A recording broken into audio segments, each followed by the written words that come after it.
তখন আপনি জুলাইয়ের জবানে কথা বলেন, কিন্তু যেই রাজনৈতিক দলের কাছে কোন ধরনের সংস্কার ছাড়া আপনি নির্বাচনের কথা বলতেছেন, আপনি কি কি বলছেন আপনার একটু পইরা শুনাই। আপনার ঘোষণাপত্র থেকে অল্প কয়েক জায়গা মার্ক করে নিয়ে আসছি মাননীয় প্রধান উপদেষ্টা।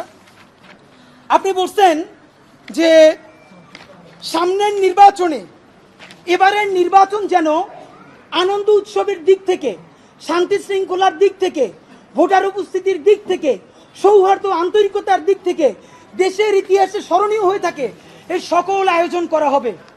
মাননীয় প্রধান উপদেষ্টা, 6 মাস বাকি আছে। এই 6 মাসের মধ্যে আপনি এই উদযাপন কেমনে করবেন? নির্বাচন শুরু হইতে পারে না, এর মধ্যে মানুষকে হত্যা করতেছে রাজনৈতিক দল একটা আরেকটারে। তাহলে এই আমলা, এই পুলিশ, যেই পুলিশ রাজনৈতিক দলের ছত্রছায়া আবার হত্যাকাণ্ড ঘটাবে, আপনি দাঁড়িয়ে দিয়ে কেমনে পারবেন? প্লিজ আপনার এই বৃদ্ধ কাঁধে রাজনৈতিক দলগুলোর বন্দুককে রাখতে দিয়েন না। আপনি না পারলে কুইট করেন, ওরা নিজেরা বুঝে খাক। কিন্তু রাজনৈতিক দলের একমাত্র মুখপাত্র হইয়া বাংলাদেশের মুখপাত্র থেকে আপনি বিদায় নিয়েন না। আপনি নির্বাচনের কথা বলছেন, আমরা খুশি হয়েছি, কিন্তু ইতিহাসের স্মরণীয় নির্বাচন করার রোডম্যাপ কোথায়? বাংলাদেশের রাজনৈতিক দলগুলো আপনার সাথে মিটিং করে সামনে এসে বলে আমরা নির্বাচনের রোডম্যাপ দেখি নাই, আমরা হতাশ। ভিতরে কথা বলার চেষ্টা করলাম, আফসোস রাজনৈতিক দলগুলো এত বদমাশ কেমনে হয় ভাই?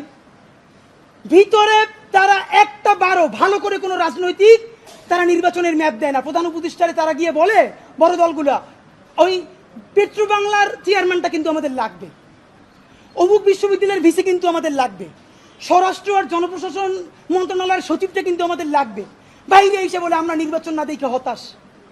একই দ্বিচারিতা। তা আপনার প্রতি অনুরোধ, এই যে আপনারে বাহিরে এসে বলে যে আপনি নির্বাচন দেন না, আপনি কেন প্রেস মিট করে বলেন না বিএনপি আমার পেট্রো বাংলা চাই, জামাত আমার স্বরাষ্ট্রমন্ত্রী চাই, এনসিপি আমার কাছে জনপ্রশাসন চাই, বলে দেন। ধরেন আপনি বইলে দিচ্ছেন, করবে কি? মারবে। আপনি তো এমনি একদিন মরে যাবেন, আজীবন বাঁচবেন। আপনি বইলে দেন না, ওদের নেংটা কইলে দেন। রাজনৈতিক শক্তির আমরা পক্ষে, কিন্তু রাজনৈতিক দলের নামে নিপীড়নের পক্ষে আমরা নয়।